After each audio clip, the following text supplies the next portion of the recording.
Why coffee badging is on the rise. How employees are coffee badging to avoid full days at the office.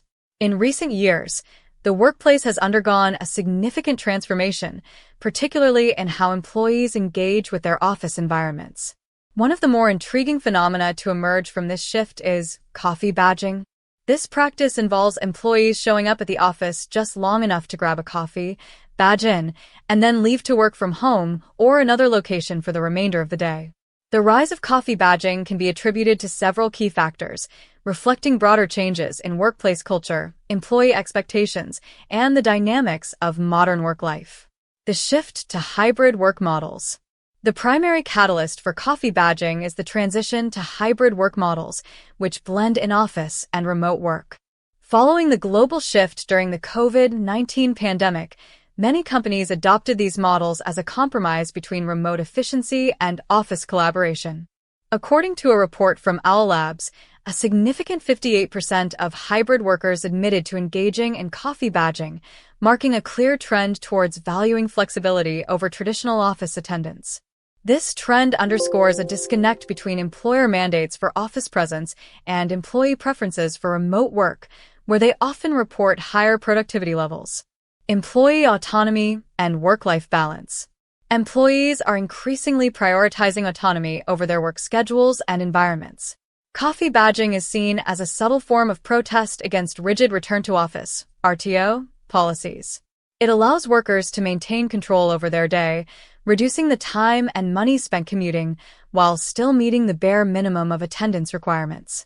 An Owl Labs survey highlighted that many workers view office days as a waste of time, especially when their tasks do not necessitate physical presence in the office.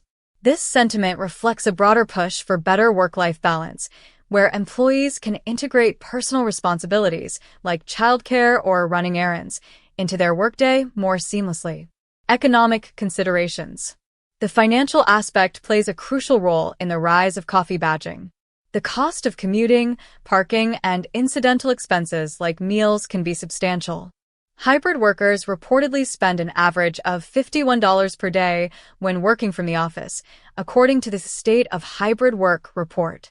This economic burden, especially in a post-pandemic era where many have relocated to lower-cost areas, makes coffee badging an attractive option for saving both time and money. Employees are less inclined to spend hours commuting if their work can be efficiently completed from home. Productivity and comfort. Many employees have found that they perform better in their home environments, where they can tailor their workspace to their preferences, avoiding office distractions and fostering a more comfortable setting. This preference is echoed in surveys where a majority of workers claim they are either more productive or at least as productive when working from home. Coffee badging, therefore, isn't just about avoiding office time. It's about choosing an environment conducive to productivity. The practice also highlights a critique of office design and culture, where the physical office might not be engaging or productive enough to warrant a full day's presence. Corporate culture and surveillance. The trend also points to underlying issues in corporate culture, particularly around trust and surveillance. With companies implementing strict attendance tracking through badge swipes or monitoring software, coffee badging can be seen as a response to this surveillance. Employees feel the need to prove their presence without committing to the entire workday in the office. This is somewhat ironic, as the focus shifts from output to mere attendance, suggesting a lingering mistrust between employers and employees post-remote work era.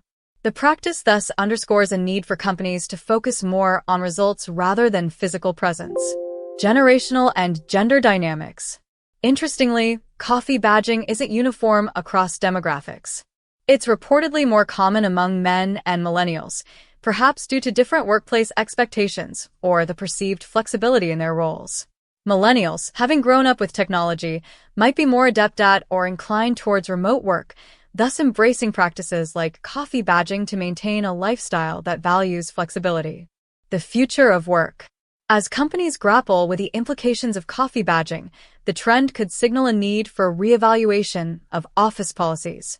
Employers might need to create more compelling reasons for employees to stay in the office, such as fostering a more engaging work environment or offering incentives like catered meals or better workspaces. The challenge for businesses is to balance the need for collaboration with the undeniable benefits of flexible work arrangements that employees have grown accustomed to. In conclusion, coffee badging is on the rise because it symbolizes a broader struggle for flexibility, efficiency, and autonomy in the workplace. It's a direct response to RTO mandates that many employees see as unnecessary or counterproductive.